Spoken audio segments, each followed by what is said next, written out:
Good afternoon. My name is Mariela Salinas, and I am a digital marketing specialist here at United Training. Welcome to today's webinar, IT Leadership in a Work from Home and Office World, presented by Eric Bloom. We are using the GoToWebinar platform for today's session, and we will share a copy of this recording with you. We do encourage participation throughout the webinar, so please use the questions option in your GoToWebinar dashboard. United Training is excited to present this webinar today, and now I will hand it over to you, Eric. Thank you so much. Thank you for producing today's webinar and allowing me to participate. I greatly appreciate it. My name is Eric Bloom. I'm the Executive Director of the IT Management and Leadership Institute, and I'm very proud and humbled to say that I'm very excited to be connected and now associated with United Training. I won't go through my whole background. You can see it here. Basically, I'm a CIO by background. I've written some books, I do some speaking, I do some coaching, and I do a lot of writing. But anyway, this is me, just so you'll know who your speaker is. But enough about me. The entire rest of this is all about you. As we go to talk about, specifically sort of the work from home and office environment, what I'd like to do is take a quick step back and really analyze the things, basically of where we are now, what got us here as IT individuals, IT executives, and IT organizations. Bottom line is that for IT, moving home was pretty much straightforward. It was painful, but it was straightforward. The reason being is IT has been working in virtual teams for many, many years, in many cases, not only in the US, but around the world. So as a result, the idea of working with people who weren't in your physical proximity was very, very familiar to not all, certainly, but most IT people. So as a result, it was very natural also for IT workers who were in many cases, not 100%, but mostly, computer-centric oriented in their work, programming, testing, all that kind of stuff, is being in front of a monitor all day is, something that may have been the case actually for many years. But what it did was it really allowed us more easily to be able to adopt to a full work from home environment because we're used to, being in front of a screen.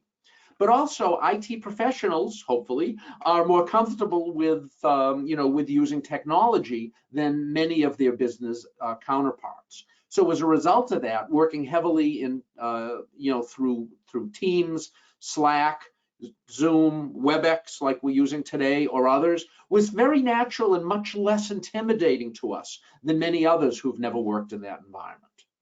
The interesting thing is, though, is IT was also pressured to help others as we were trying to figure out ourselves how to work from home. Certainly, the being in front of a monitor here versus being in front of a monitor there was no issue for us. But what came up within IT is certainly we had to be modifying processes, figuring out how to make other things work. But at the same time that we were moving and figuring it out, we were helping others move and figure it out. But as a result of that, is that IT really became the test bed and in many cases the thought leader on how new virtual processes and technology should be implemented. What it did was it again moved us basically to the front of the stage. What it also did was it gave IT a seat at the business strategy table. For anyone who would be mid or senior level IT who's on the call today, is that's something that you always want to do. Rather than being a service, you want IT just as an internal provider. And interestingly, you hear the same types of conversations with HR and other internal providers, that you want to have a seat at that strategy table. We were required to now. Why? Well, because nothing could happen without technology because of the virtual nature of working from home. In fact, there's been many studies done. I saw one through CIO.com, another through ZNet, and a few others who are all saying the same thing about digital transformation. Saying in 2021, what was the biggest driver of digital transformation? Was it technology? Was it leadership? Was it this? Was it that? No, actually it was COVID. Why? Because everybody had to be working from home. And as a result of that, it drove and in fact accelerated many of the digital transformation initiatives that companies already had in place. Interestingly, though, It also expanded IT's technical support requirements, because now, not now, or let me say previously, in the old days, which would be like January 2019, before everyone had to move home, what happened is you could really define 100% and control the computer equipment that was being used throughout the company, therefore that IT needed to maintain. For example, I know one company that says, all right, they sent everybody home. They had desktops rather than laptops in the office, and said, all right, use your own equipment until we can get this thing figured out. So all of a sudden now is their internal help desk people were being forced to support things like, old PCs and whatever equipment had to be there. In fact, in some cases, they went to a third-party vendor that, well, probably we all know, they wear very thin ties, and said, hey, for 10% of our workforce, we have no idea how to fix their machines, and basically contracted with them to bring it in, which would have been unheard of in an all-office environment. But also, things move forward in life. Over the past year and a half, there's been a huge flurry of activity in technological advances, processes, cultural, economic conditions related to people's companies. And specifically technical, look at what you've had to do internal to your systems regarding data communication, security. In fact, I know some companies, which will obviously remain unnamed when I say what I'm going to say, that when they had everybody move home, they really never had that environment. So they said, you know what, business has to continue. We'll just sort of skip the security piece for a while, get everybody hooked up, and then figure out how to tighten it up. They crossed their fingers, and fortunately they were lucky. And also people's, home setups have improved over time. I have a friend, we'll be talking about this a little later, who basically, his idea of his home office was sitting on his nice cushy sofa with his laptop on his, on his knees. And basically he was typing like this for about a year.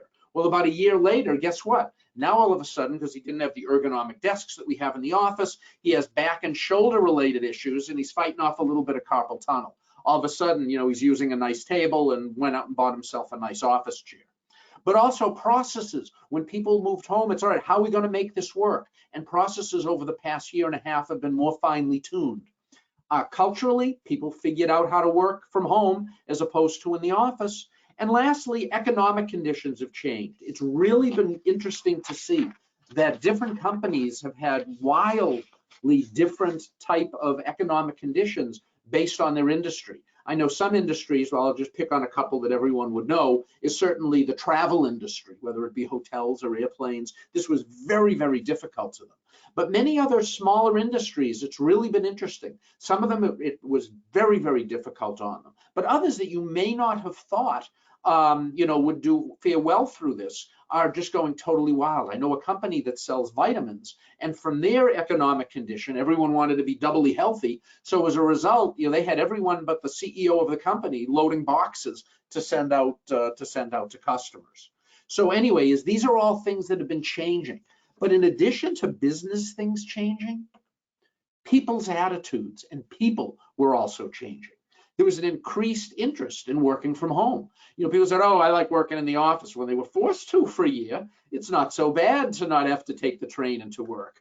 Or you look, what's the big joke is that, you look at your schedule, you don't have any meetings with anyone through the day, maybe just a couple of phone calls as opposed to on camera. And they say, great, I don't have to shave or take a shower. Who cares? I'm just going to, stay in a t-shirt and jeans. And, that feels pretty good when I can be doing that. So that was one thing.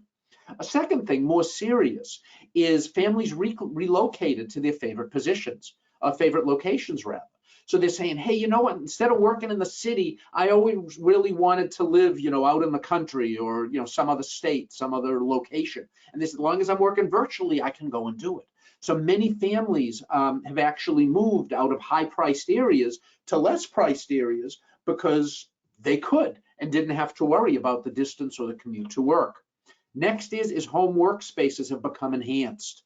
Whether, like, for example, me, I have a wall, behind me that I painted because I've been working virtually and done this for a long, long time. In fact, the wall behind me used to be white.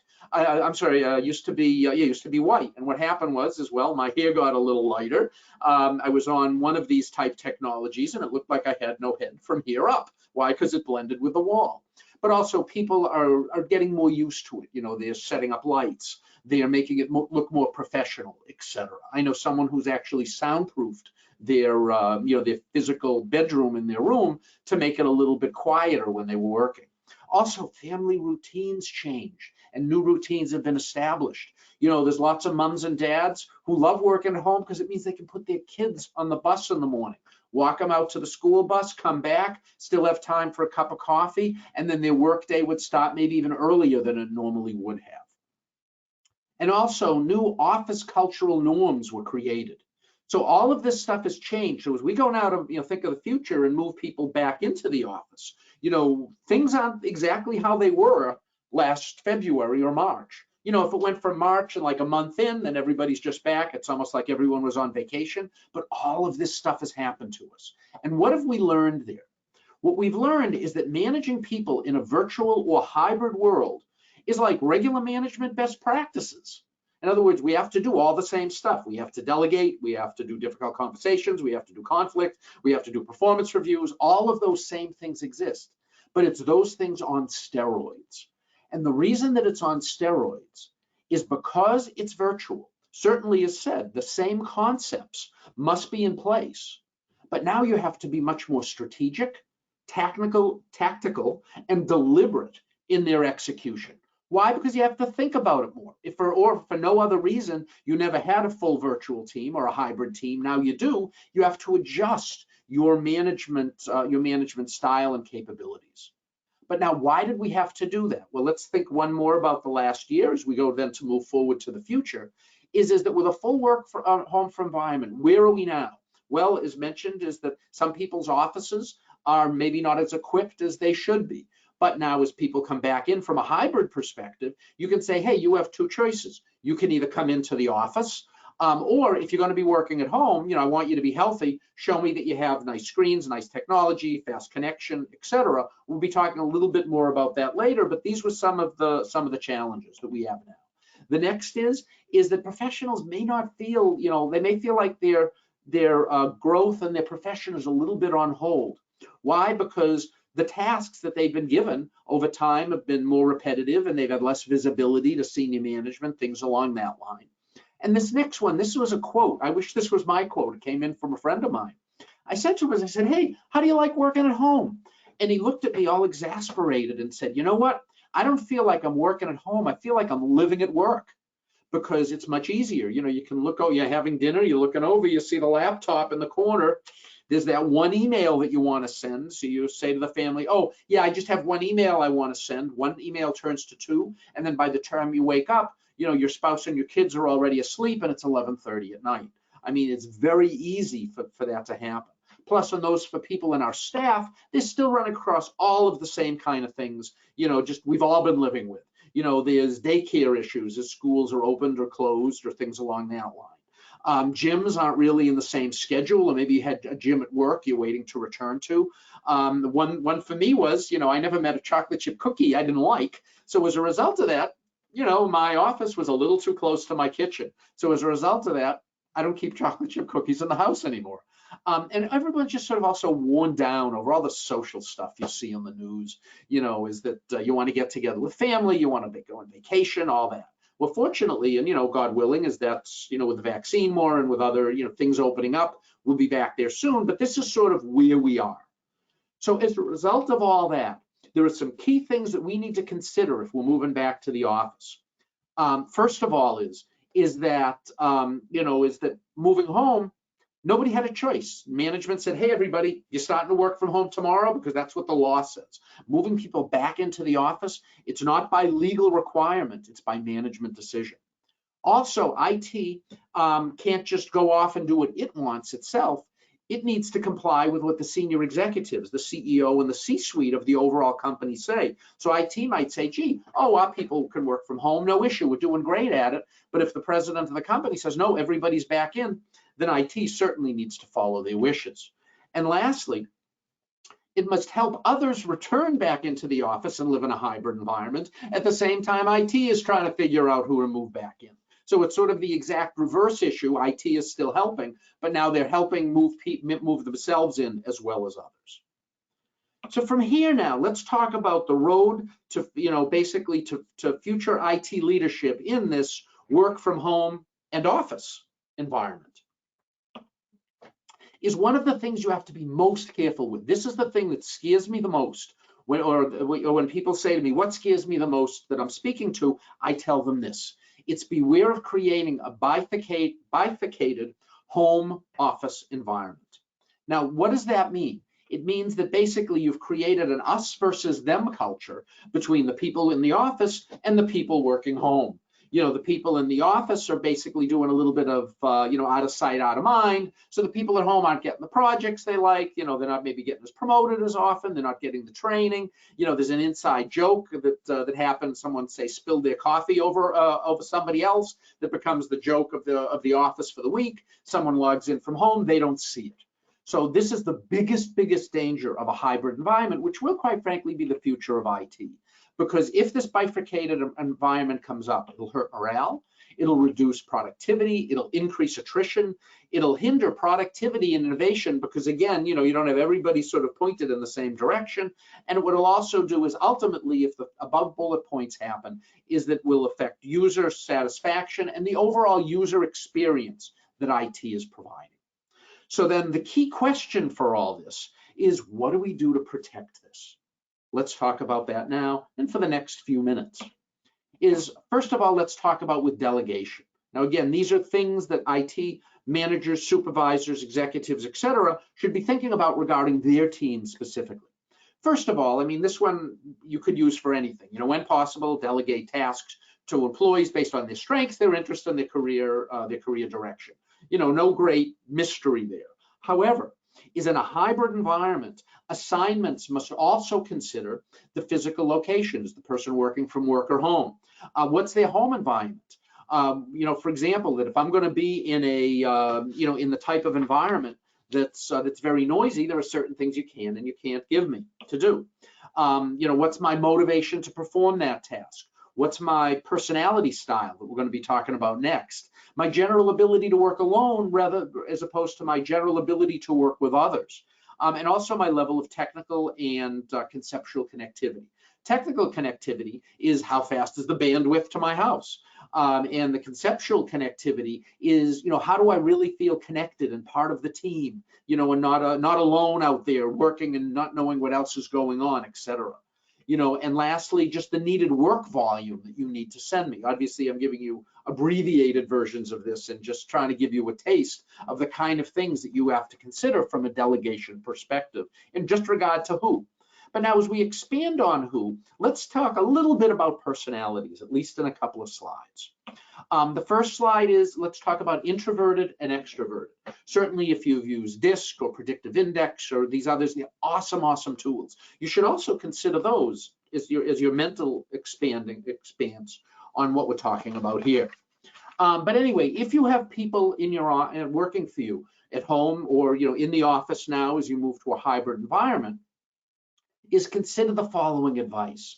First, you have to understand each team member's specific introverted traits, their social strengths, their challenges, and their default social actions. When everyone is home, there's a little bit, you could be paying attention to it there also, but now you have this extra dynamic of, people here collectively or there at home. You have to look at it a little bit more deeply. The next is, what you want to make sure you're doing is schedule virtual or in-person meetings, again, depending whether they're at home or they're in office, with key staff on a regular basis in order to make sure that everyone stays visible. Because now as the manager, if you're paying too much attention to the people at home and never coming out of your office, the people who are coming into the office are going to want a little more of you or vice versa. Next is, so email your staff a little bit more than normal, particularly if they're introverted or you're introverted, just continue to email people a little bit more often, just to make sure that you're staying connected. Now let's go the other side of extroverted. These are people who just really are more people. They gain their energy from people within the office. So here what you would do is that if people are working from home or whatnot, what I would say to them when they get emails, return them with phone calls. Because if you return it with a phone call, it gives them that human interaction that they need to really, up their level of not only interest, but their level of personal energy to be able to continue and do great work. Next is suggest that they, oh, I'm sorry, I got them backwards. I guess I do this too much. I just said the second bullet point. Now let me tell you the first. Is that what I do is if someone's really extroverted, what I tell them is, hey, you know what? If you're working out of the office, set up your calls at say 9 to 9:30, 11 to 11:30, 1:30 to 2, and 4 to 4:30. The reason is because extroverts get their energy from other people. It's just the nature of who they are. And but by the way, extroverted or introverted, there's no better or worse. It's just different. But anyway, so as a result, if you can schedule your calls at different time of day, you know, your 9:30, woo, your energy goes like this, then it dips a little bit, and then boof, you're on an 11 o'clock call with someone, and then it begins to dip again, and then poof, you're on a 1:30 call with someone. So just by doing that, it can help you regulate your energy. Next is you really have to understand these differences in, you know, of extroverted or introverted types in order to properly delegate. Back to the delegation piece. The reason is because now you have to consider, among other things, the home environment. So for example, let's say you have an extroverted person living alone in a quiet environment. They will most likely flourish and love the idea of being on phone calls with people all day because they're living alone, it's quiet, they love the interaction with people. Delegate tasks to them that they're on video for 8 hours. They'll love it. They'll be so excited for Monday morning to come because they'll have continued interaction. Next is from a delegation perspective here, is the how. How do you delegate? Well, first of all, you have to maximize your home and office processes to assure consistency and quality regardless of where the work is being done. So now you might have two sets of processes depending if you delegate to someone in the work or in the office or delegating to someone at home. Divide tasks into smaller pieces, SMART goals if you're familiar with them. The reason being is because then you can continually monitor the direction, quality, and completion percentage of that. But what it also does, it facilitates home and office worker interaction. Boy, that's a mouthful. Interaction. The reason being is now you're going to have to be connecting these people more. Remember, you don't want that bifurcated environment. You want them all coming together. What a great way to do it is to have them speaking more and more often. The other thing is make sure that you explain tasks well, because you know what? Let's say, for example, that you're working virtual and I'm in the office. What happens is after you assign a task to me, when we get off the phone, I'm going to have to make all of these little micro decisions on your behalf. The better you explained to me what you want, the more likely it is that the decisions that I make would have been made the way that you would have made them if we were both in the same physical location. Now, when running virtual meetings, is that the next thing, just some things along this side, or virtual and hybrid. First of all, this one I've seen again and again. If anyone is virtual, everyone connects in virtual. The reason is it makes an even playing field regarding regarding everyone who's on the call. If you've ever had 5 people in the office and then a couple of them who are off screen, then on the phone, you sort of forget that they're there. It's the same concept. The next is make decisions on policies where everyone is on camera or everyone is off camera. Make decisions, also these meetings need to be, if you're in a virtual team, needs to be orchestrated. What I mean by orchestrated is, well, I'll speak for my own family. If you have 20 people, all on a Zoom call at once and everybody's just trying to talk to everyone else, let me say it's more organized chaos than, than a structured way to meet. Distribute agendas ahead of time so everyone know what's going on. And long enough for the case that if anyone's from home is that they can see the email, they can print it maybe in the office, you could even give them out, but just make sure that everyone knows what's going on ahead of time. Now, is that this is a fun one, but pets and children are opportunistically welcome to appear. It just humanizes you. Some people I know are just horrified if they see their dog or their cat hop up and be in front of the screen. It's cute, everybody likes it. That you just can't make a habit of it. And next is now you have a work and home environment. What you're going to have to do is you're going to have to make sure that people from home have a professional background, like here, addressed appropriately for the office, because you don't want to have a meeting with a client where 3 people are, dressed like they should be, and someone there is in a t-shirt, as if they're ready to go off to the beach. From here, the next thing that we should be considering, which is a general philosophy related to professional growth. What this is that professional growth in a virtual or hybrid world should parallel or expand the activities that are done in a physical office. One way you can easily do that is when you assign tasks, back to the delegation thing. Assign tasks based on this type of criteria. Basically is that you're trying to widen someone's skill set, get them to meet more people internally, give them more visibility to senior management. Maybe it's a hot new technology you need someone in your team to know, expand their business knowledge, or position them for promotion. If you do this, then what you'll find, and you evenly do it, depending on with impartiality between home and office, it will help save you, again, back to this, from not having this bifurcated environment. From here, what I'd like to do is I'd like to just say is that on the follow-up email that will be coming to you from United Training is a trends and insights of IT pros. Basically, I strongly suggest you download this. It's just things as IT professionals or IT leaders we really should know about, and because you're here with us today, it's being offered to you for free. So take advantage. In addition to that, if you found today to be this webinar to be of use to you, you know, they say I'm like a bad penny, I keep rolling in. I'll be doing another one, I'm proud to say, for United Training, and that will be on Friday, May 15th. And the topic will be working from home 2.0, process and productivity enhancements. But also is that back to, you know, me being the executive director of the IT Management and Leadership Institute, is that we're the governing body for 2 certifications in IT management.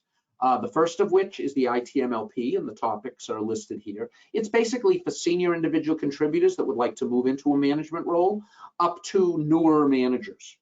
And then a second one is the IT Management and Leadership Executive, which is for more seasoned IT managers up to about director level. Each of these are 3 days in length. Please talk to your United Training representative, and we run, these meetings are run, one or the other is run each month. In fact, we're running one next week on ITMLP. It would be great if you could join us.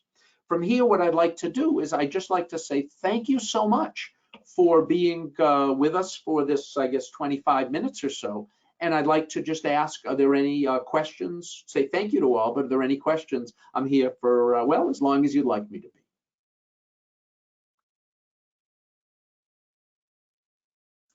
I would just like to personally say thank you for the approval of pet and children appearances in our video calls. I think we've all had that stray cat or dog come into a background. Absolutely. Um, This humanizes people. Absolutely, 100%. There's one question. How can you keep employees motivated and connected throughout hybrid workforces? Okay.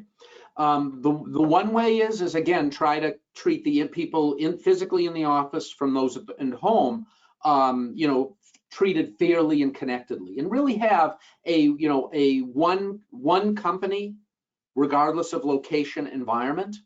And the other way is it's communication. Just like as managers in the office, back to one of the first slides of it's good management on steroids, is make sure you're reaching out to people, see how they're feeling, you know, have projects that integrate people, delegate tasks in smaller pieces so you'll be able to talk to them more often. So basically is just, you know, is the big thing is still treat them all fairly and communicate with them. Better you over communicate than under communicate. Awesome. Perfect answer. Well, I just want to say thank you so much, Eric. This was a lot of amazing information, and we will definitely share the recording with you and everybody else in the chat. So, if there are no more questions, I just want to let y'all know to enjoy the rest of your day and have a great weekend. Alrighty. Thank you all. Goodbye.